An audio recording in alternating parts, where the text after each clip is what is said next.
Eu acredito que nesses próximos dias nós vamos ouvir muitas coisas especiais, altas, profundas, práticas, confrontadoras, e eu queria compartilhar alguns apontamentos que de alguma maneira pode cooperar com essa construção que vai ser feita durante essa semana. Hebreus capítulo 11, versículo 3 fala: pela fé entendemos que o universo foi formado pela palavra de Deus, de maneira que o visível veio a existir das coisas que não aparecem. Quero começar por esse texto, porque acredito que todos nós que estamos aqui hoje estamos sendo desafiados a visualizar, a perceber, a desenvolver uma fé perceptiva. Durante muito tempo nós criamos na expectativa daquilo que Deus poderia fazer por nós. E eu creio que dessa fé soterológica estamos sendo desafiados a uma fé que transcende ao que Ele faz, mas nos dá a capacidade de perceber estruturas originais, espirituais, eternas. E quando falamos de justiça, eu não vejo apenas um tema, eu vejo uma estrutura de justiça. E eu creio que o nosso grande desafio hoje é voltarmos a ver, a perceber, a não termos mais medo dessa palavra estrutura. O fato de durante muito tempo nós não temos conseguido sustentar as estruturas que criamos, não quer dizer que o nosso Deus não tem uma estrutura. O fato de durante muito tempo não sabemos lidar com as nossas estruturas interiores, não quer dizer que o nosso Deus não trabalha a partir de uma estrutura, que nada mais é do que a organização e a disposição dos elementos que constituem um todo. Ele está sentado sobre um trono. O que é um trono? Uma estrutura sobre os partes de um corpo, pedras de uma casa, ministros de um santuário. Estão entendendo isso, queridos? Creio que o nosso grande desafio hoje é desenvolvermos uma fé perceptiva, uma fé que vê. Quando o apóstolo Paulo está falando das características de um ser recriado, de uma nova criação, de uma nova criatura, constituído a partir de algo completamente novo. Uma das características de 2 Coríntios capítulo 5, ele vai listar uma série de características do ser uma nova criatura. E uma das características que são mais impactantes para mim é que nós não nos movemos por vista, mas nos movemos por fé. E eu fico pensando qual é o paralelismo que ele está fazendo entre o andar pelo que eu vejo e andar por fé.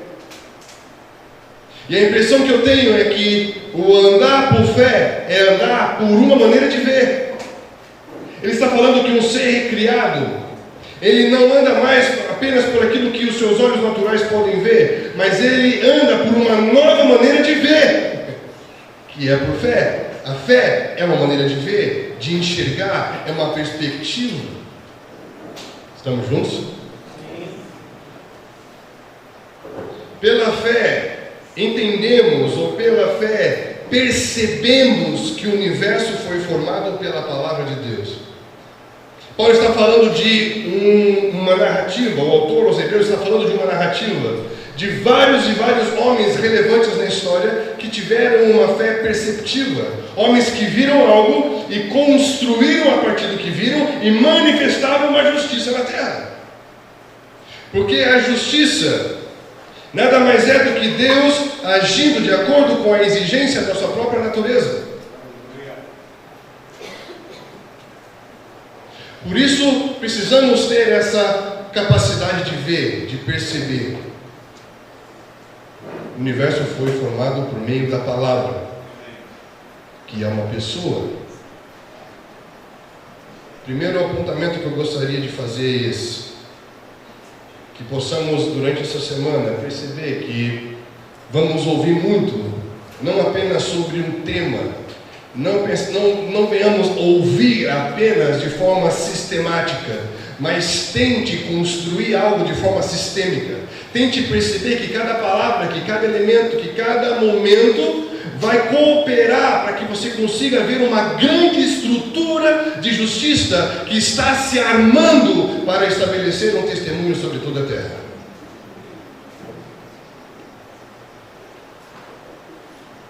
Quando eu vejo que estamos sendo desafiados a perceber algo, nós vamos ter 3 tipos de pessoas: pessoas que olham, pessoas que veem, pessoas que sabem ler o que estão vendo. Nem todas as pessoas que olham para a mesma realidade conseguem ver a mesma coisa. E nem todos aqueles que estão vendo a mesma coisa conseguem fazer a leitura daquilo que estão vendo. Nós estamos vivendo um despertar de uma cosmologia, de uma cosmovisão, de uma percepção de mundo. E muitas pessoas estão começando a ver um mundo de pessoas, um mundo de oportunidades, um mundo de possibilidades em Deus. Porém, o fato de você olhar para um lugar não necessariamente significa que você está vendo o que Deus está armando nesse tempo. E nem sempre você está vendo significa que você está sabendo ler, discernir. Uma coisa é eu ver, outra coisa é eu saber ler o que eu estou vendo, para poder separar e saber detalhes dessa construção. Eu posso olhar para uma comunidade carente, uma comunidade vulnerável. Eu posso olhar e posso ver. Eu posso ter uma visão geral de todas as suas necessidades. Ou eu posso entrar dentro dela e saber ler cada detalhe de cada rua, de cada família, de cada necessidade. Estão entendendo? É como Mateus 16, Cristo está diante de fariseus e tentam questionar sobre um sinal que provasse que ele é o Messias. E ele diz: vocês sabem olhar para os céus e vocês sabem ver quando vai chover, quando vai chover, quando não vai chover, quando vai chover, mas não sabem discernir os sinais dos tempos. E eu queria que você se deixasse ser liberado para ver e para saber ler aquilo que vai nos ser descortinado durante esses dias. Quando nós falamos de perceber uma estrutura, eu queria que você pensasse na essência que monta e sustenta as estruturas divinas. Ele fala que aquilo que vemos veio a existir a partir daquilo que nós não vemos. Presta atenção nisso. Tudo que vemos passa a existir a partir daquilo que nós não. Essa é uma declaração não só espiritual, mas também científica. Porque tudo o que vemos é formado a partir de micropartículas que não vemos. Ou seja, tudo o que estamos vendo foi formado a partir da unidade, quando se juntam partículas invisíveis. E nós vamos perceber que essas micropartículas, esses elementos microscópicos, são indivisíveis. E a tentativa de dividir o que é indivisível gerou uma energia, uma força chamada bomba atômica. É uma energia microscópica que une, sustenta, dá forma e movimenta o universo. A essência que mantém as estruturas divinas é uma lei, a lei do amor. A lei do amor é a essência que tem a capacidade de unir com um propósito, sustentar e dar forma a tudo o que vemos. Deus amou e Ele começou a unir, e a partir do momento que Ele une, Ele dá início ao que nós chamamos de estruturas glorificantes. O que são estruturas glorificantes? É quando ele une a partir da sua própria essência que o amou e dá forma às coisas, e as coisas que ele dá forma expressam a ele mesmo. É o que Paulo explica em Romanos capítulo 1, que os atributos invisíveis de Deus se veem claramente por meio das coisas que foram criadas. Porque todas as coisas que vemos, todas as coisas que têm forma, só tem forma porque a lei do amor, que tem a capacidade de unir todas as coisas, sustentar todas as coisas por meio de um propósito, inaugurou estruturas na terra e nos céus. Essa é a essência de toda a estrutura, a lei do amor que une com propósito. Estávamos falando esses dias sobre a legislação matrimonial. E quando nós voltamos ao princípio, nós entendemos que a base da estrutura matrimonial não pode ser lida a partir de uma tendência moderna da hiperafetividade. Mas nós temos que entender que a estrutura matrimonial ela é pactual e está fundamentada sobre a lei do amor. E você precisa entender algo que eu acho muito importante, que antes deles se unirem sexualmente, Deus criou o homem, formou a mulher a partir do homem, e eles se encontraram a partir do propósito vocacional.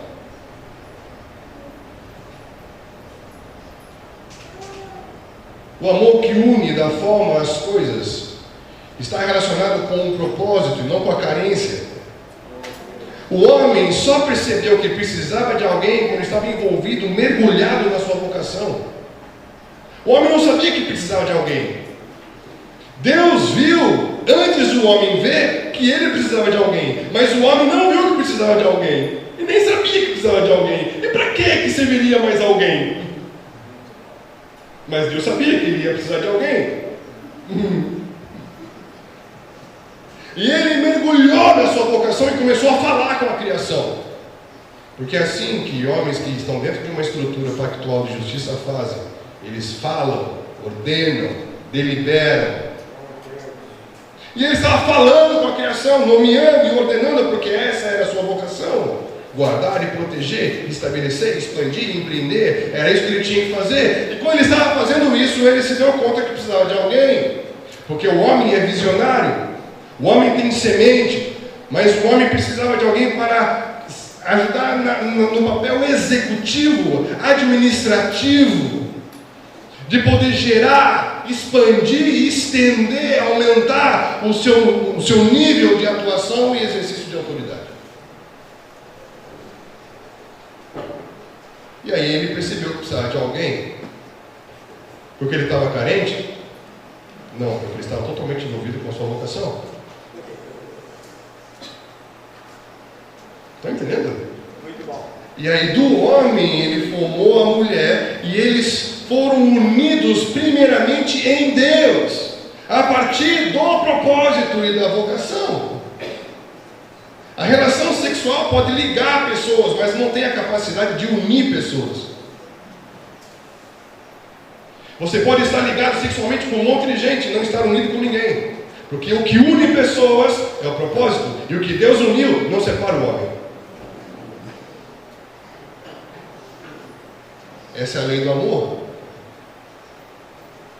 E nós estamos saindo do campo da moralidade e do governo por princípios, para a homoafetivização do mundo,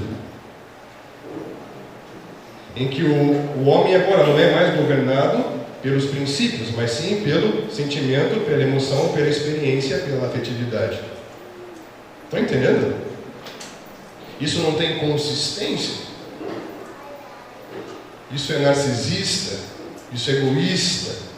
Isso é eu buscar apenas pelo eco da minha própria voz, da minha própria experiência. Não tem tensão, estão entendendo? Não tem aquilo que faz com que as coisas se movimentem, se estabeleçam. E nós precisamos entender que o que vai dar forma e movimento a estruturas de justiça é entendermos uma unidade glorificante. Que tudo aquilo que Deus une e tudo aquilo que é unido em Deus expressa a Deus. E eu ouvi um amigo dizer que Deus é contra toda a unidade do homem. Deus é contra quando os homens se unem a partir de si mesmos. Estão entendendo? Quando falamos de uma unidade, de uma estrutura de justiça, estamos falando de uma unidade glorificante. Quando falamos de uma unidade glorificante, falamos do amor de Deus que sustenta, que une, que dá forma e que nos dá a capacidade de perpetuar a humanidade, de perpetuar legado, de perpetuar coisas maiores do que nós mesmos. Isso é incrível. Esse é o princípio da semente. E a unidade glorificante vai nos fazer entender que Deus vai sempre agir de acordo com a exigência da sua própria natureza. E Deus é amor. Se Deus é amor e Ele é uma unidade na sua própria divindade, Ele é um Deus que tem uma natureza pactual. A natureza de Deus é uma natureza de aliança.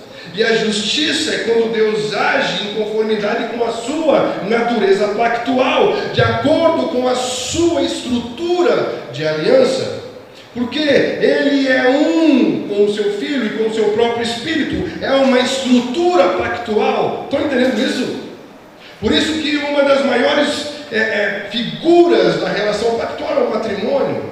Por isso que os últimos dias falam de um grande casamento. Porque o que eu vejo é uma unidade perfeita. É que de todo coração, alma, força e entendimento seremos um. Deus é pactual.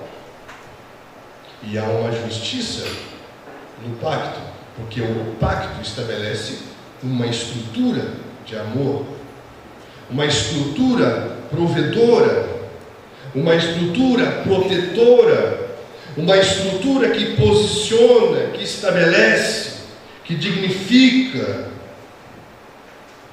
que levanta. Então, o que eu queria construir com vocês hoje é, primeiro, precisamos ter uma fé perceptiva que visualiza estruturas espirituais.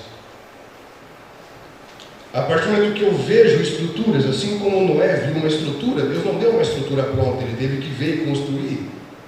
Assim como Abraão, assim como Moisés, assim como Davi, foram homens que viram algo e tiveram que construir algo, e essa construção trouxe um testemunho na terra. Então, o que nós precisamos hoje, mais do que nunca, é ser uma geração que consegue visualizar estruturas, uma geração que consegue pensar como construtores de uma história, e não apenas mais coadjuvantes. Homens que conseguem entender que Deus, por meio da obra de Cristo, deu à igreja chaves para movimentar realidades espirituais e para ocupar espaços territoriais, e estabelecendo protótipos e modelos de algo que haverá de se manifestar muito em breve sobre toda a terra. É hora de nós tomarmos a chave do conhecimento. A maçonaria não pode mais escrever história. Nós temos que voltar a pensar como Abraão, que viu a cidade, cujo o arquiteto e o construtor, o fundador é o próprio Deus. Precisamos ver estruturas e entender que essas estruturas funcionam a partir de uma essência do amor, que estabelece uma realidade pactual. Nosso Deus é pactual. Ele não faz alianças, Ele é, em sua estrutura, um ser que tem uma natureza pactual, de aliança. Estamos juntos? Assim como Ele não ama, Ele é amor. Ele não faz alianças, Ele é a própria estrutura pactual. Isso para nós é extremamente importante. Por quê? Porque nós estamos vivendo dias em que um Deus desse século procura cegar o entendimento, para que as pessoas não vejam a luz do Evangelho, que reflete a glória de Cristo e que revela a imagem do Pai. Então há uma tendência para que todos permaneçam no escuro e não entendam o Evangelho. O que é o Evangelho? É toda a obra. E toda essa obra vai manifestar uma glória em Cristo. E essa glória de Cristo vai revelar claramente a imagem do Pai. precisamos de uma mensagem que tenha uma luz e que faça com que as pessoas consigam ver uma estrutura.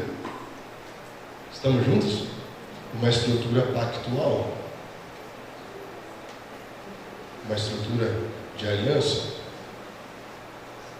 E nós não vamos mais ter uma geração que questiona tudo que Deus faz. Por que Deus faz? Porque vão conhecer quem Deus é. Quando eu sei como Ele é, conheço a sua estrutura, a sua essência, a sua natureza, eu não vou questionar por que Ele faz do jeito que Ele faz, porque eu sei como Ele é. Isso para mim é um outro ponto extremamente importante para nós nesses dias. Deus se move por meio de aliança. A aliança nada mais é do que a capacidade de unir completamente. Na era do individualismo, nos dias em que o homem é totalmente introspectivo, nós vivemos hoje, segundo alguns pesquisadores, a época do homem mais introspectivo de todos os tempos. Mas não quer dizer que ele seja o homem mais resolvido de todos os tempos. E nós precisamos entender que há uma exigência. A justiça é quando Deus age de acordo com a exigência da sua própria natureza. E o nosso Deus tem uma natureza pactual. Estamos juntos? E se vamos fazer algo que se chama obra de Deus, essa obra de Deus tem que ser resultado de uma unidade glorificante, ou seja, que expresse Deus. E não há autoridade no indivíduo. A unidade sempre está no corporativo, no coletivo. Por isso que Deus sempre trabalhou por uma identidade coletiva. Sempre trabalhou por um espírito coletivo.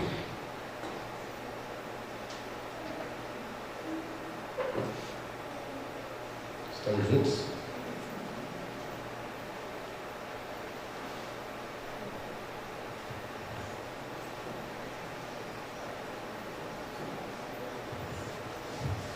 O que precisamos entender é que o pacto ele envolve todas as esferas do universo. Jeremias 31, Jeremias 33, você vai ver que Deus tem uma aliança com o dia, com a noite, com o sol e com a lua, e Ele estabeleceu leis fixas. Primeira coisa que nós falamos, precisamos ter uma fé perceptiva que vê estruturas. Segundo, toda a estrutura divina é pactual. Estamos juntos? E essa estrutura pactual, ela exige uma relação de termos, de direitos, de deveres, de normas condicionais. E aí nós estamos diante da lei. A lei existe por causa da natureza do pacto. Porque a justiça de Deus se manifesta no cumprimento da lei, que expressa a estrutura do pacto. A lei, ela fundamenta a relação pactual. A lei estabelece os termos da relação pactual. E assim como nós vemos um sacerdote Melquisedeque existindo e abençoando antes de existir uma ordem levítica sacerdotal, eu acredito que existe uma lei antes da lei, promessas superiores, de uma realidade superior. Assim como há um sacerdote e rei superior, existe uma lei antes da lei. Porque o fato de nós olharmos para Gênesis e não ter a palavra Torá, não significa que ali não há uma estrutura pactual e leis que ordenam e sustentam toda a estrutura pactual. E a justiça nada mais é do que Deus atuando em conformidade com a sua própria aliança, que está fundamentada sobre a sua própria lei.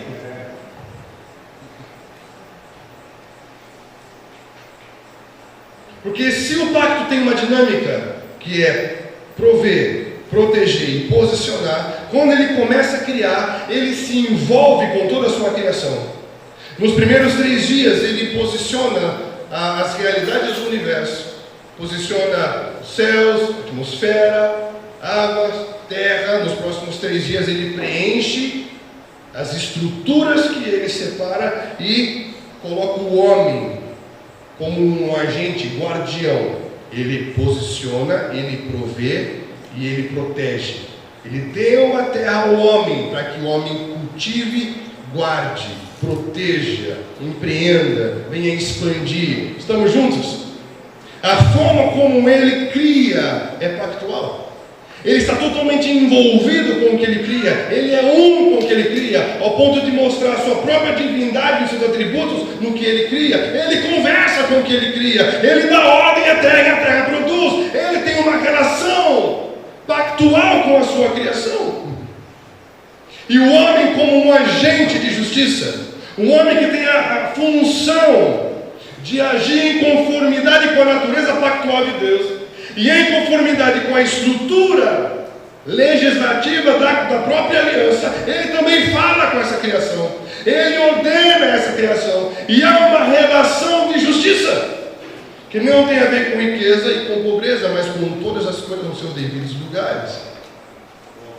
Quando nós olhamos essa estrutura original, eu vejo 3 aspectos que me mostram a importância da lei por causa do pacto.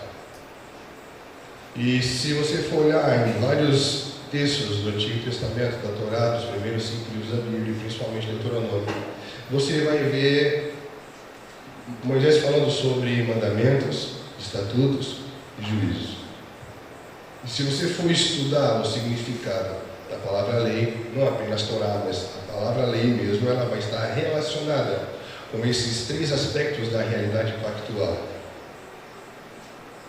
De prover as condições para que haja um fundamento de comportamento, de conduta, um código. Vai falar sobre fatores limitadores que vão proporcionar segurança. E vai falar de posicionamento, de uma lei que tem a capacidade de estabelecer decreto, sentença, definir o inocente e o culpado. A lei, ela tem mandamentos, porque falam daquilo que o homem deve fazer e dá a prover todas as condições para que o homem faça o que está sob o seu mandato fazer. O que é mandato? Concessão de poderes especiais para que ele possa fazer o que está sobre ele. O homem tinha algo para fazer. Eu vejo ali 7 verbos que falam de cultivar, guardar, ser fértil, multiplicar, encher, sujeitar e dominar. Era o que o homem tinha que fazer. Era o que estava sobre ele, um mandamento, um mandato de Deus. E fala de um fator limitador que daria segurança, protegeria o homem, para que o homem não fosse dominado por nada e continuasse dominando sobre tudo, que era a árvore do conhecimento do bem e do mal. E o juízo, o que é o juízo? O juízo é a consequência da quebra do estatuto, do fator limitador. Se você for estudar direito, você vai ver que na segurança pública ela só funciona porque existem fatores limitadores, que vão fazer com que cada um possa desempenhar o seu papel, a sua função dentro de uma sociedade. Empoderamento. Então nós vamos começar a perceber que a lei fundamenta a estrutura do pacto, e tudo isso manifesta uma justiça. O pacto, o homem é um com Deus. O pacto, o homem é um com Deus. Essa relação é fundamentada por termos, que é a lei, o que ele deve fazer, os fatores limitadores para proteger e o juízo. O que é o juízo? A consequência da quebra do estatuto. Quando eu guardei o teu juízo no meu coração para não pecar contra ti. Quando está falando de guardar a sua palavra, está falando de guardar o seu juízo. Para quê? Para que eu tenha clareza do que pode acontecer se eu quebrar um princípio. Estamos falando de uma mente legislativa. Se nós queremos ser uma geração de construtores, temos que ser uma geração de legisladores que não só conhece a lei, mas também sabe aplicar, para que as nossas movimentações não sejam inconsistentes. Eu posso questionar como um governo funciona ou deixa de funcionar, mas eu tenho que entender que para que algo funcione, eu preciso aplicar os princípios que fazem ele funcionar. Porque todo o universo é sustentado por leis fixas. Toda a criação, a relação humana, a relação de Deus com o homem, a relação com a terra, é ordenada por meio de leis. Estamos juntos? Sim ou não? Estamos tentando visualizar uma estrutura. Deus tem uma estrutura pactual. A estrutura pactual é sustentada por uma estrutura legislativa. E quando nós vemos que o homem estava dentro de um lugar, funcionando a partir de uma relação pactual, e andando segundo os termos dessa relação pactual, tudo que ele fazia era glorificante, tudo glorificava a Deus. A terra pertence a quem? A Deus, porque Deus criou a terra. Tudo que há nela pertence a Ele. Você precisa entender que quando nós olhamos para uma obra de arte, e o artista, antes de fazer aquela obra de arte, a tela era branca. Mas quando o artista olha para a tela branca, antes de ele começar a pintar a tela, ele já vê o que ele vai pintar na tela. Ele vê o desenho e ele começa a pintar. Então, antes do desenho estar na tela, o desenho estava dentro de quem? Do artista. Estão entendendo isso? Quando fala que Deus nos predestinou para sermos filhos, está falando que Ele tem um compromisso com tudo que Ele criou. Pacto é ter compromisso total com. Ele tem um compromisso em manter a salvo todo o propósito, o desígnio de tudo que Ele criou. Porque fala que antes da fundação, a palavra fundação é concepção. Antes de Ele criar o mundo, Ele viu o mundo dentro dele mesmo. A concepção do mundo está dentro do próprio Deus. Ele cria o mundo a partir do mundo que já está dentro dele. Logo, a criação é uma extensão dele mesmo. Por isso que vemos ele nas coisas que foram criadas. E ele cria o homem, forma o homem e sopra o seu fôlego de vida. A vida que Deus dá ao homem é de quem? É de Deus. Porque o sopro que deu ao homem, a vida saiu dentro de quem? Então a vida do homem é de quem? Jó 34, você vai ler que se Deus pensasse apenas nele mesmo e tomasse para si o fôlego de vida, toda a humanidade expiraria e voltaria a ser pó, de uma vez só.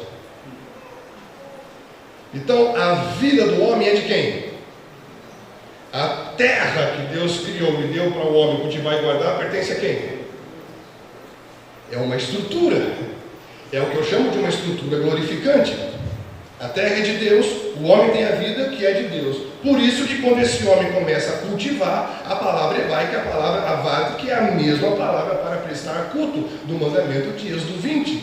O homem começa a cultivar a terra, esse é o seu culto, o seu cultivo, a sua cultura.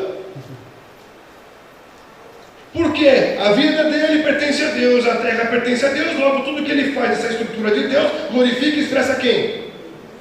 Expressa a Deus. Nisso há uma justiça. E como nasceu a injustiça? A injustiça nasceu quando o homem, ele sai de um lugar, porque a justiça não tem a ver apenas com uma coisa que você faz, mas tem a ver com o lugar em que você está. A injustiça é quando você deseja saber mais do que você sabe, ter mais do que você tem e ser mais do que você é. Você sai de um lugar em Deus, isso é uma injustiça. E qual foi o ponto que desencadeou uma injustiça? O homem acreditar que tinha uma vida. Eu não acredito que nem Satanás e nem um homem desejaram tomar o lugar de Deus. Sai do seu trono, que eu vou ter o meu trono agora aqui. Mas o que eu acredito sim é que eles por um momento pensaram como Deus. E isso todos nós que estamos aqui nessa sala fazemos. Sabe como é pensar como Deus? É pensar de forma autônoma. Pensar de forma independente. Pensar a partir do que você sabe, pensar a partir do que você tem, pensar a partir daquilo que você acha que você é. Estão entendendo? Isso é, de alguma maneira, não tomar o lugar de Deus, mas você assumir o lugar que era dele em você. E isso tira você de uma esfera, de uma estrutura de justiça e te coloca agora debaixo de uma realidade de iniquidade. Por quê? Porque você quebrou um princípio. O que é a iniquidade? A condição daquele que está fora da lei. Por que da lei? Porque a lei sustenta o pacto. Se eu quebrei o estatuto que me protege, eu caí em juízo. Como é o juízo? Certamente morrerás. Por que certamente morrerás? Porque você perdeu a vida que eu te dei. E qual é o problema disso? É que agora a exigência da quebra da lei do pacto é que você pague. Pague como? Dando a vida. Mas e agora? Eu não tenho uma vida para dar, porque a vida que eu tinha é de Deus. E eu perdi a vida que Deus me deu. E eu não tenho como pagar. Bem-vindo ao inferno. Que é o homem eternamente tendo que prestar conta de uma coisa que não tem como ele pagar.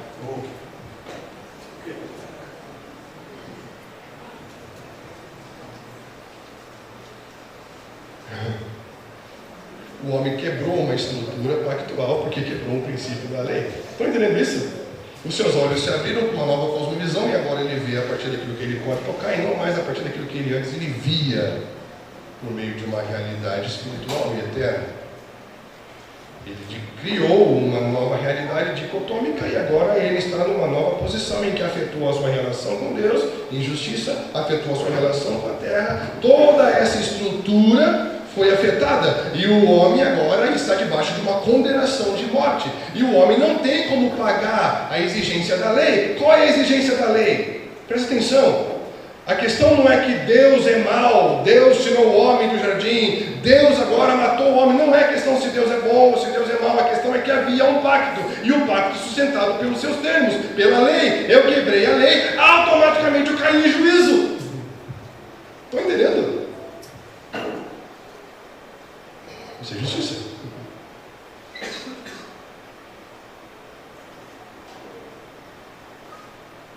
E aí nós vemos pela primeira vez nas Escrituras sendo derramado sangue, em que o homem é coberto por uma veste feita por pele de animal. Isso quer dizer que pela primeira vez na história se derramou sangue. Por quê? Porque Levíticos 17:11 explica que a vida da carne está no sangue. Ou seja, se você derrama um sangue, você está derramando uma vida. Está entendendo? Você mata o animal, vai derramando sangue, você vai vendo a vida dele indo embora, até que ele está totalmente apagado. Sabe o que estava querendo dizer? Deus está dizendo: ei, você não tem como pagar a dívida, que é a exigência da lei, que é a doação de uma vida, porque você não tem uma vida para dar. Eu sou o autor de toda a vida, então eu vou dar a minha própria vida para pagar a exigência da lei, e eu vou te dar uma nova vida. E veja bem o que vai fazer com ela. E durante toda a história há uma revelação progressiva de como Deus vai manifestar o seu próprio Filho, para que quando Ele der a sua vida, Ele pague a exigência da lei, porque o que matou o Cristo foi a própria lei. Paulo fala em Coríntios: ó morte, onde está a sua vitória? E ele fala que o aguilhão da morte é o pecado, e a força do pecado é a lei. Ele está visualizando ali uma lança. O que é uma lança? Uma lança é um instrumento que você usa para matar pessoas. E ele fala que essa lança se chama morte, mas a morte só mata se tiver uma ponta. A lança só mata se tiver ponta, e essa ponta da lança se chama pecado. Mas uma lança parada não mata, ela precisa ser atirada com força. E Paulo explica que a força do pecado é a lei. A lança se chama morte, a ponta da lança se chama pecado, e a força que atira a lança, que mata por causa do pecado, é a própria lei. O que foi atirado em Cristo, como estava na cruz, foi uma lança. Ou seja, o que matou o próprio Cristo foi a lei. E ele disse: teletestai, está pago. Ou seja, eu paguei, eu dou a minha vida para pagar. Isso é incrível. Por quê? Porque o salário do pecado é a morte. A doação da vida sem pecado anula o poder da morte e do pecado. E por isso que ele tem a chave da morte e a chave do inferno. Uau! E ele paga uma dívida dando a vida, e ele ressuscita, restabelecendo uma nova criação a partir da realidade da ressurreição, e diz: eu estou dando a vocês uma nova vida. Sabe qual é a minha preocupação? é que a gente continue achando que tem uma vida. O que eu vou falar agora pode parecer uma grande heresia. E pode ser mesmo, depois o anjo me conserta. Mas se ele nos dá uma nova vida, e eu continuo achando que eu tenho uma vida, não tem mais nada que ele pode fazer por mim.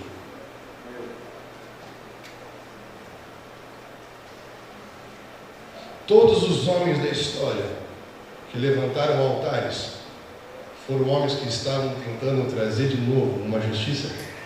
Qual é a justiça? Toda a vida pertence a você.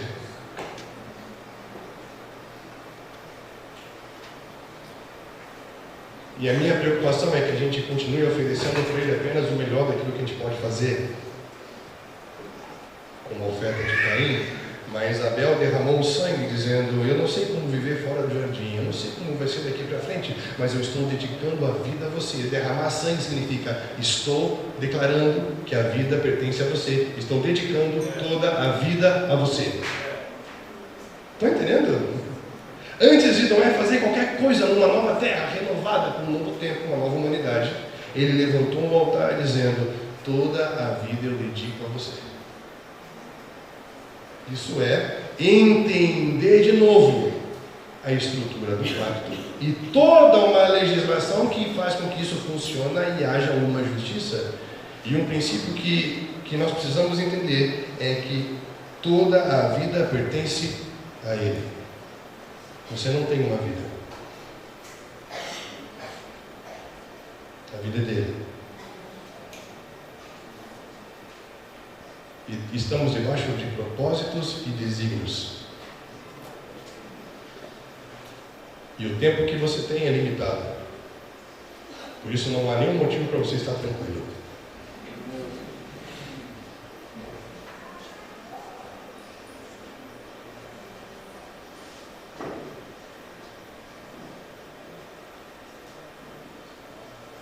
Paulo, quando vê essa estrutura, ele fala: porque dele, por ele, para ele são todas as coisas, a ele, pois, seja glória eternamente.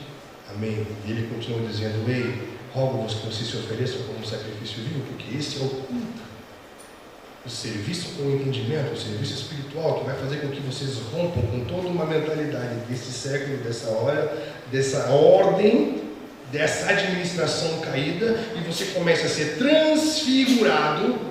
Metamorfo não é apenas mudar a ideia, mas mudar a estrutura, a natureza, pela renovação da mente. Renovar é ser constituído de uma realidade totalmente nova, ao ponto de, presta atenção, ao ponto de experimentarmos a boa, perfeita e agradável vontade de Deus.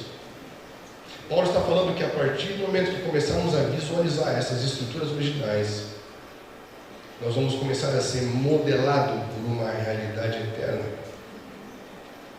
Experimentar é uma parte. Sempre uso o exemplo da macarronada. Quando alguém pede para você experimentar um molho, a pessoa vai pedir para você tomar o molho todo? Não, experimentar é uma pitada. Olha o que Paulo está falando. Quando eu consigo entender que tudo é dele, por ele, para ele, a minha vida é o culto, é o serviço, logo eu já não me encaixo com uma maneira de pensar, de viver, de me mover, e eu começo a ser transfigurado, ou seja, a minha estrutura começa a entrar por um processo de transfiguração de glória em glória, de glória em glória, de glória em glória, até que a imagem dele esteja em mim.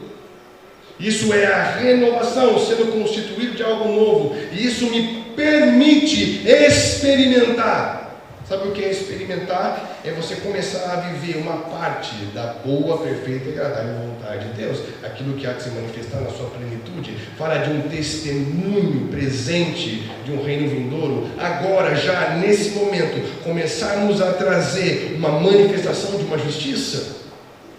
Por sermos homens que entendem estruturas espirituais, por serem homens que pertencem a uma estrutura pactual, por serem homens que entendem uma base legislativa. Eu creio que um dos maiores, ou o maior testemunho de uma justiça é a presença dele.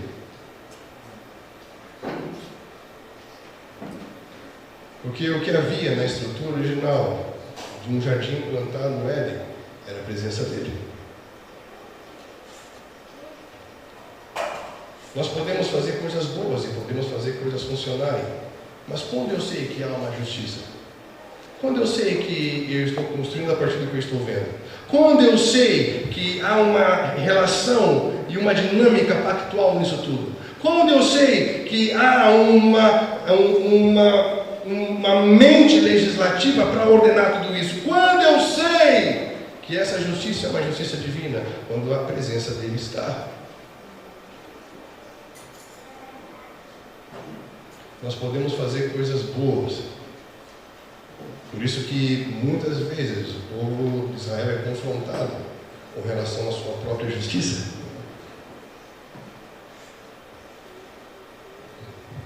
A justiça é quando Deus age em conformidade com a sua própria natureza e com a sua estrutura pactual. E quando há algo na terra funcionando de acordo com a sua natureza, a sua estrutura pactual e a sua legislação, ele está. Estamos juntos? Isso para mim é incrível, porque em Ezequiel 36 fala que essa dinâmica pactual estabelecida por meio de Cristo vai fazer com que haja uma mudança de coração de pedra para corações de carne, uma mudança da maneira de nós pensarmos lei, a maneira de nós movimentarmos lei, porque não vai ser mais algo pesado, exterior e sem vida, mas vai ser algo dentro, que pulsa, que é leve e que é interior, não é por práticas exteriores. Ele vai reconfigurar, reestruturar, trazer tudo para dentro do homem, porque até então o homem e alma vivente tinha uma relação exterior, agora o homem e o espírito vivificante tem uma relação interior. E Cristo veio para nos fazer um, e Ele e o Pai morarem dentro de nós. Uau! E Ele diz: eu vou dar a vocês um espírito novo, com letra minúscula, e vou colocar em vocês o meu espírito, com letra maiúscula, e eu vou fazer com que vocês andem os meus estatutos e mandamentos. Uau! É a presença dEle. Estão entendendo isso? A grande marca de autenticidade, de legitimidade da justiça que há de se manifestar é a presença dele. Noé era um homem justo. Noé andava com Deus. Ele tinha uma vida. A expressão que mais se repete em Gênesis 6 é: disse Deus. De toda aquela geração, só um homem ouviu. Estão entendendo isso?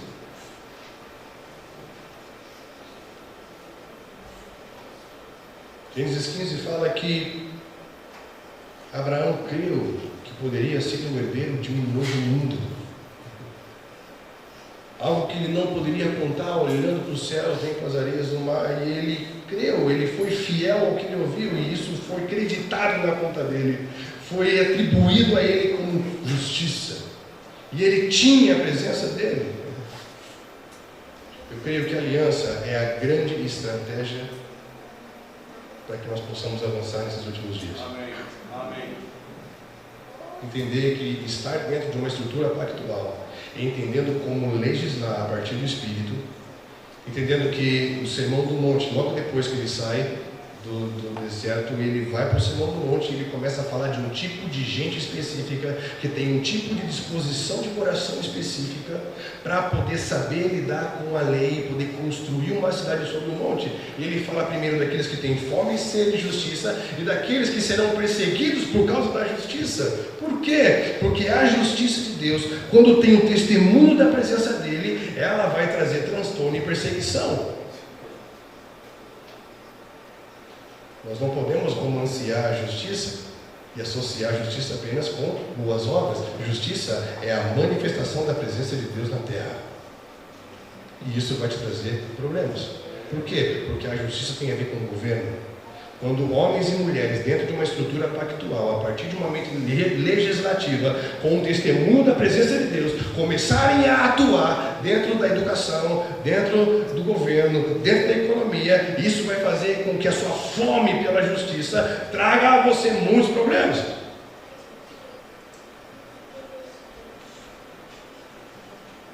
Porque a justiça de Deus vai estabelecer novos parâmetros. E isso pode trazer um nível de condenação.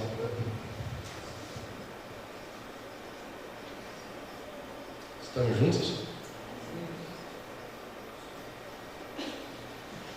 Nós não podemos mais pensar a justiça apenas a partir de uma esfera, de uma obra, de uma ação, mas de uma realidade a ser manifesta.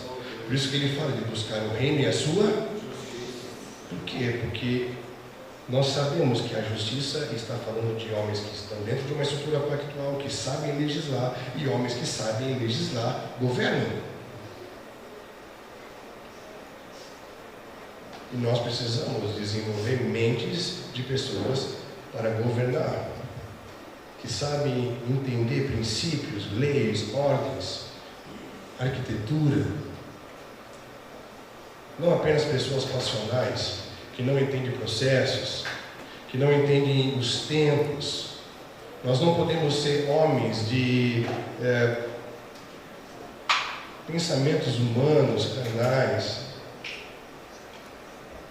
Eu vejo algo que eu tenho falado na missão que para mim tem sido muito preocupante, Mateus capítulo 16. Olha lá. Mateus 16. Eu queria que você pensasse sobre cogitações humanas. Um dos principais fatores da importância de um processo discipular de desenvolvimento é você saber lidar com as suas cogitações, com as suas estruturas de pensamento. E aqui nós vemos um Pedro que teve a maior revelação do Novo Testamento, o mistério oculto revelado, Cristo, Filho de Deus vivo, algo que foi desvendado e aberto pelo próprio Pai, não foi pela carne, não foi pelo nenhum homem, mas o próprio Pai desvendou algo a Pedro, que é Cristo, o Filho de Deus vivo. Uau! E quando ele fala isso, fala: tu és Pietro, uma pequena pedra, e sobre esta pedra, sobre esta rocha eu te coloco. Ou seja, você é parte do que eu estou construindo. Eu estou edificando a minha igreja sobre esse fundamento, e você, por estar ouvindo o que meu Pai está falando, está dentro do que eu estou fazendo. Uau, lindo!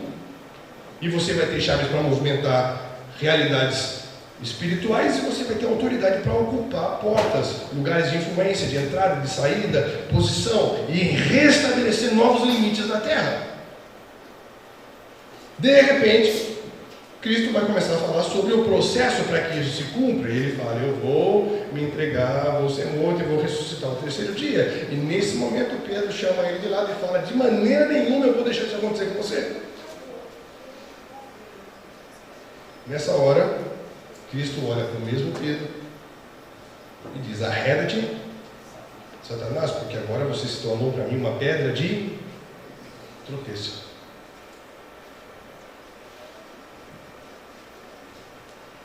O que eu estou querendo dizer com isso?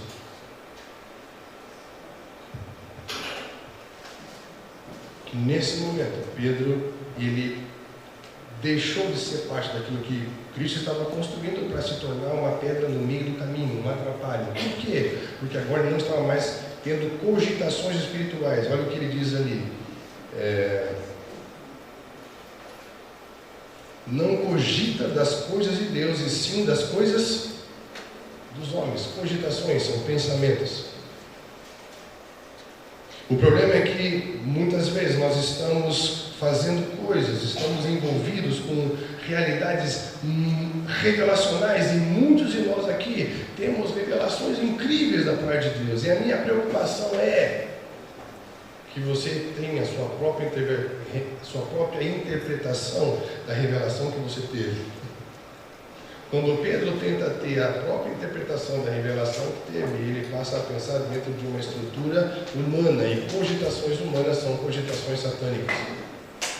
Ele começou a tentar interpretar uma revelação, um propósito, um desígnio a partir da sua paixão, a partir do que ele queria ver acontecer. Estão entendendo? E ele nega o processo e se torna um atrapalho naquilo que o próprio Cristo está fazendo, ao ponto de ter que repreender Satanás, porque aquela estrutura de pensamento era satânica. O homem que tinha acabado de ter a maior revelação do Novo Testamento estava agora tendo um pensamento satânico.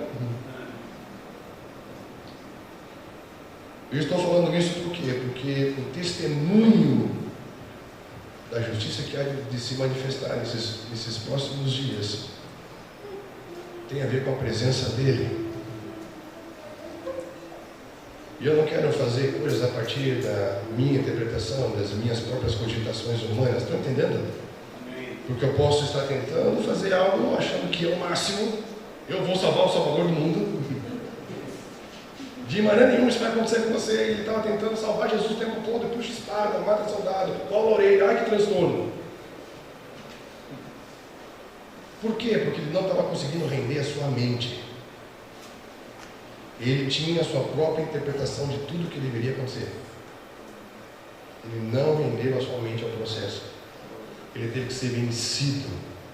Ele teve que ser ofendido. Aleluia. Ele teve que ser envergonhado. Por isso que ele negou 3 vezes, porque ele teve que ser exposto. Depois ele teve que ser reconciliado para poder assumir o que desde o início lhe estava sendo proposto. Então, queridos, eu acredito muito que o grande testemunho da aliança renovada, restabelecida por meio de Cristo, é o testemunho da presença. O grande aumento do nível do conhecimento do Senhor. E todos me conhecerão. Imagine isso. Uma realidade em que Deus está presente e todos o conhecem. Eu acredito nessa estrutura que vai fazer com que Deus possa movimentar coisas no nosso meio, que vão ser carregadas do peso da sua presença. Para mim esse é um testemunho de uma justiça. E para mim nada mais é do que cumprir o mandamento, porque os 5 primeiros falam de dedicação total a Deus. E os próximos 5 falam que se eu dei tudo a Ele, toda a minha vida é dele, e a minha vida pertence a Ele, e a minha vida consiste em amar, e amar na linguagem de Deus é dar, eu não vou cobiçar nada da vida de ninguém. Eu vou dar a Deus e vou dar ao próximo. E não vou ficar cobiçando nada do próximo, porque eu dei tudo a Deus. E a minha vida consiste em amar, e amar consiste em dar. Estão entendendo isso? Por isso que todas as vezes que aparece em Deuteronômio a justiça de Deus manifesta com relação ao necessitado, ela está dentro de um contexto em que fala de mandamento, de amar a Deus, de cumprir os mandamentos, os estatutos, de honrar a Ele, de servir a Ele com todo o coração. Isso, porque se eu entendo a base legislativa e entendo que para mim isso agora vai ser leve, porque o próprio Espírito vai me movimentar nisso, eu vou honrar a minha relação pactual, porque toda a minha vida é dele. Logo, eu vou manifestar uma obra que vai servir a realidade em que eu estou, e esse testemunho vai ser carregado de uma presença, e aquele que serve a todos é maior do que todos, e eu vou começar a entender e ter experiências de governar e dominar sobre algumas esferas que o Pai vai me colocar. Por quê? Porque eu estou entendendo uma legislação. Por quê? Porque eu estou sendo fiel ao pacto. Por quê? Porque eu estou construindo uma nova maneira de viver a sociedade sobre um monte. Não é um monte que significa presença de Deus, a habitação de Deus. Vocês creem nisso? Sim ou não? Sim. Eu creio que a grande mensagem profética para nós nesses últimos dias envolve uma conexão tridimensional, uma convergência, em que em Cristo todas as coisas vão se unir novamente, para que haja essa estrutura, para que haja essa legislação e para que haja essa justiça. Estão entendendo isso? A mensagem de João Batista era para que todos os homens se convertessem a Deus primeiro. Todos precisam se voltar a Ele primeiro. Entender que todo o ponto da problemática humana tem a ver com voltar a Ele. E fala que depois o coração dos pais se volta aos filhos e dos filhos. Por quê? Porque se nós nos voltamos a Deus, em Deus há uma conexão geracional. Pais se encontram com seus filhos em Deus. Filhos se encontram com seus pais em Deus. Estão entendendo? O coração dos pais se voltarem aos filhos, dos filhos aos pais, não se limita apenas em você chegar e falar, um termo muito usado, lavar roupa suja. Né? Mas fala de você em Deus, olhar para uma geração que vem depois de você, por uma outra perspectiva, e você em Deus, olhar para a geração que veio antes de você, por uma outra perspectiva, e gerações se unem em Deus, e a terra não é mais ferida com maldição. Por quê? Porque Deus pensa cidade, sociedade a partir dele, família e território. Estamos falando de estruturas. Estruturas que a partir de uma relação pactual e uma mente legislativa vão nos possibilitar construir algo a partir de uma terra sarada.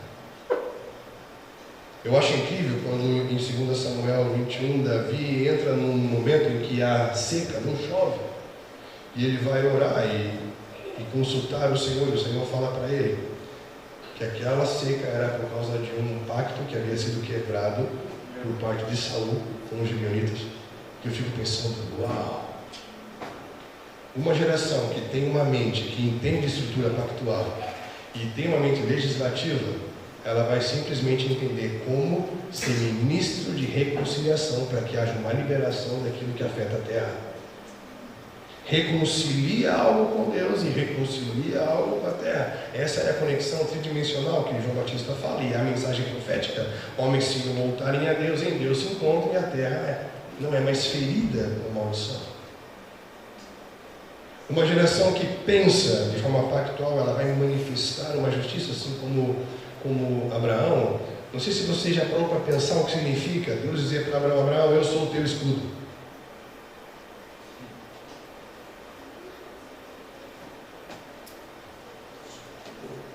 Para alguém tocar Abraão, tinha que passar pelo escudo. Quem era o escudo dele? Tem como?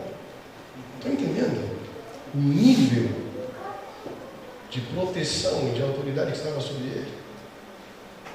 Olha como a lógica de Davi, como Davi pensava. Davi olha para um gigante filisteu que estava trabalhando justamente na questão legislativa, que havia um princípio em Israel, que Israel não tinha força lutando individualmente, mas todo o poder de Israel estava no lutar coletivamente. Era um princípio que regia a forma deles atuarem, para ficar claro que o poder de Deus estava sobre eles como nação. E o gigante estava chamando um conflito para o individual, porque não sabiam lutar individualmente. Aí então se manifesta um tipo de Cristo chamado Davi. E quando ele olha para aquela cena, ele tem uma leitura, um raciocínio, uma estrutura lógica. Ele pensa como? Quem é esse incircunciso? O que é um incircunciso? Fora da aliança. Não tem aliança. Estão entendendo? A leitura que ele faz é a partir da aliança que ele tem. Estão entendendo? Ele não está medindo força, ele não está pensando, a estratégia dele é a aliança. Por quê? Porque ele tem uma vivência, uma construção, uma experiência. Deus que está comigo me deu o leão, me deu o urso. Por que não me dá um gigante? E ele manifestou uma justiça, movido o quê? Pela legislação do pacto. Uma maneira de pensar. Era assim que Cristo pensava. Era assim que Paulo pensava. Era assim que homens que fizeram a história pensavam. E se nós queremos ser uma geração dos últimos dias, nós temos que ser uma geração que pensa de acordo com a legislação do pacto, porque isso vai trazer uma justiça respaldada pela presença do próprio Deus. Deus está. A justiça que eu espero é aquela que, quando manifesta, Ele esteja. A presença dEle está. Para mim é tudo que nós mais precisamos hoje. A presença dEle. Amém. E Ele só está quando essa estrutura pactual e legislativa é honrada, é cumprida, é respeitada. Isso faz sentido para você ou não? Sim ou não? Amém. Cristo fala que nos últimos dias haverá engano e separação. Muitos enganarão a muitos e quase todos se separarão de quase todos. Famílias, amigos. Paulo olha para uma comunidade messiânica que ele viu nascer em Corinto, e eles tinham uma resistência à mensagem apostólica, porque ele fala que no meio deles foi construído fortalezas que se levantavam contra o conhecimento do próprio Deus, estabelecidas sobre sofismas e altivez. Eu trabalho em uma cidade muito parecida com Pérgamo. E o que havia em Pérgamo era muitas doutrinas de Balaão, profetas que falam em benefício próprio, e nicolaítas, homens que na sua própria força falam para ter domínio sobre o povo. E eles matam Antipas, que é o espírito paterno, que é aquele que mantém as coisas unidas, conectadas, que protege. Nós vemos que os últimos dias serão dias de engano, separação, sofismas, altivez, muitas doutrinas enganosas e a tentativa de matar o espírito paterno. Eu creio que a grande estratégia para nós nos últimos dias é construirmos uma realidade que tenha estabilidade, que tenha sustentabilidade, que tenha continuidade. E isso se constrói a partir da verdade e da aliança. Contra todo engano, contra todo sofisma e contra toda doutrina, nós vamos ter que cada vez mais sermos experimentados na palavra revelada, no conhecimento revelado, na elevação desse nível de conhecimento, de compreensão das coisas que Deus está fazendo nesse tempo. E o nosso nível de revelação vai ter que trabalhar para o nosso nível de relação pactual, para que não haja separação, para que não haja sofisma, altivez, orgulho e você acredite que você possa fazer algo sozinho, e para que não haja a morte do espírito paterno, nós vamos ter que pactuar. Nós vamos ter que ter homens e mulheres e crescendo na unidade do Espírito, na unidade da fé, até que cheguemos à plenitude do conhecimento dele, que sejamos um com ele, que sejamos corpo, que vejamos as coisas se consolidando, se ordenando, que haja justa cooperação de cada parte, que haja uma justiça, um avanço, que nós possamos ver de uma maneira única o que Deus está fazendo em toda a terra, porque ele está fazendo uma coisa só, querida. E muitas vezes nós vemos o que ele está fazendo como se fosse por causa de nós e só onde nós estamos. Não é mesmo? Aqui nós temos pessoas de vários lugares do Brasil, vocês vão sentar para conversar e vão ver, nós estamos ouvindo algo lá, estamos vendo acontecer isso, e nós também estamos ouvindo isso, porque ele está fazendo uma coisa só. Você já agradeceu a Deus por ter nascido nesse tempo? Você já parou para pensar na importância dos seus dias? Você já pediu a Deus um coração sábio para que você saiba contar os seus dias, porque Ele só conta os dias que são dele? O desejo do meu coração é que a gente possa sair daqui entendendo que Deus age de acordo com a exigência da sua própria natureza, em conformidade com a sua natureza pactual, de acordo com a sua própria legislação.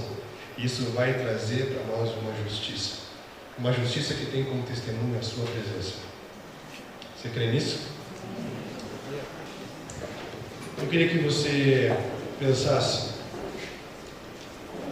quando nós olhamos para as Escrituras, a palavra aliança, ela tem basicamente duas palavras, uma que aparece mais no Antigo Testamento, 246 vezes, e uma que aparece mais no Novo Testamento.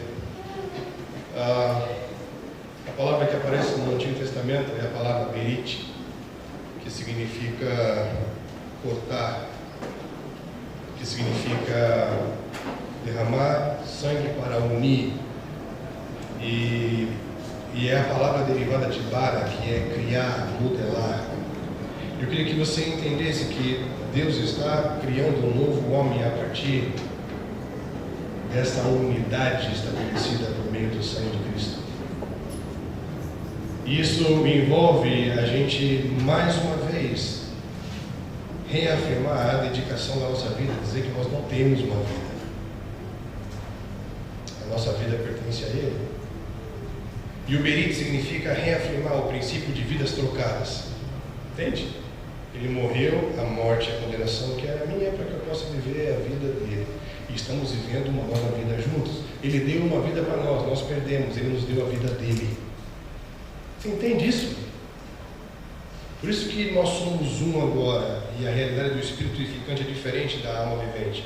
Porque aquela vida da alma vivente nós perdemos, e a vida que temos agora é a vida dele. Por isso somos um com ele na vida dele, nos faz espírito edificante. vivificante, que comunica a realidade do Espírito em tudo que fazemos. Uau! Isso é por meio do pacto, da aliança, de reafirmar isso, que somos um com Ele. Nossa vida pertence a Ele. Não temos nada. Somos mordomos de tudo, administradores de tudo. E é hora de você desenterrar as coisas que Ele te deu para administrar, querido. Porque a palavra grega para aliança é diatik, que significa dia, o meio, e a outra palavra grega é uma ação. Diatik significa um meio legal pelo qual se faz uma ação. Quando nós entendemos que a nossa vida pertence a Ele, que a vida que vivemos é a vida dele, junto com Ele, nós nos tornamos um meio legal pelo qual Deus se move na terra e um meio legal pelo qual podemos movimentar coisas nas regiões celestiais. Nós passamos a ter essa legalidade por meio da relação pactual, por isso que hoje aqui eu posso falar em nome da Andréia, Andréia onde estiver pode falar em meu nome, porque somos um. Fala de um princípio de legalidade, de representatividade legal, somos um meio, estão entendendo? Agora, quando você começa a andar pelas ruas da cidade, entendendo a base do pacto, o princípio legislativo e o testemunho da presença dele, quando você abraça alguém, quem está abraçando essa pessoa? Estão entendendo?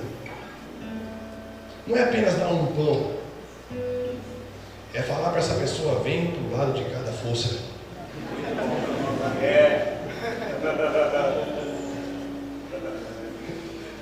É dizer, ei, eu quero chamar você para o lugar onde eu estou.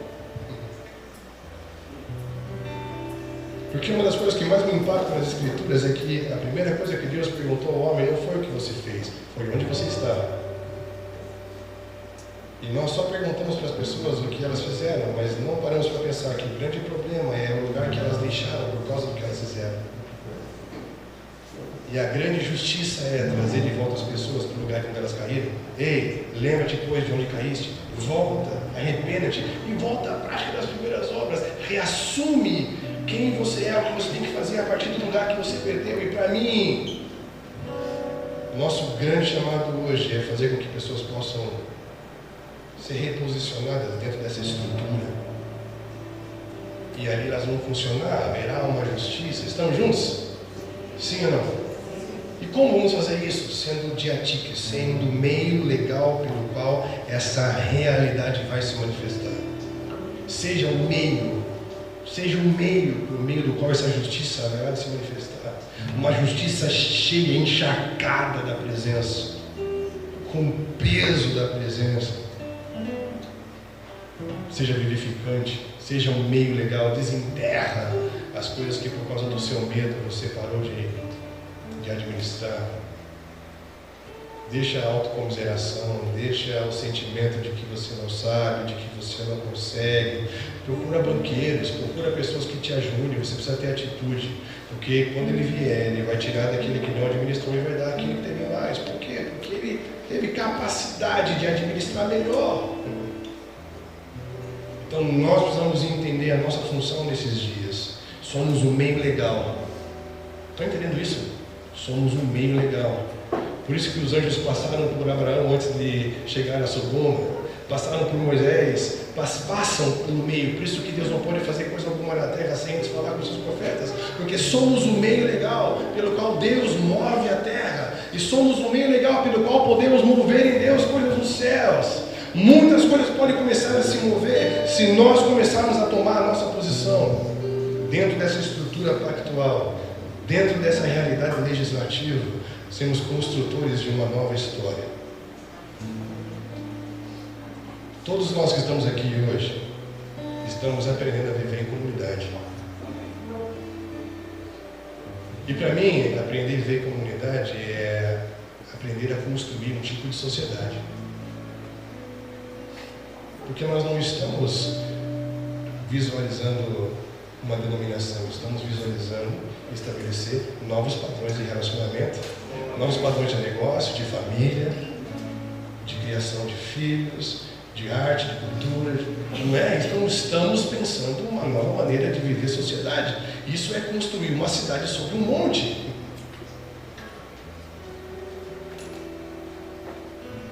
Tem alguém aí? Isso faz sentido para você, não? Sim ou não?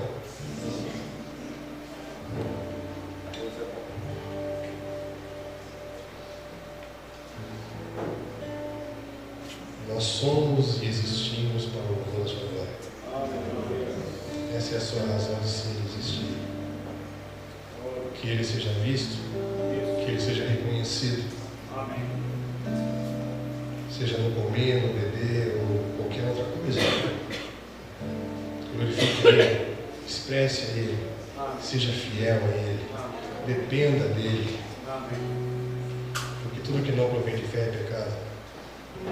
Por mais bonito que seja, se você não dependeu dEle, se você não foi fiel ao que Ele falou com você, o que você fez não é para Ele. E eu creio que nós precisamos ter uma fé que visualiza estruturas de justiça. Feche os seus olhos.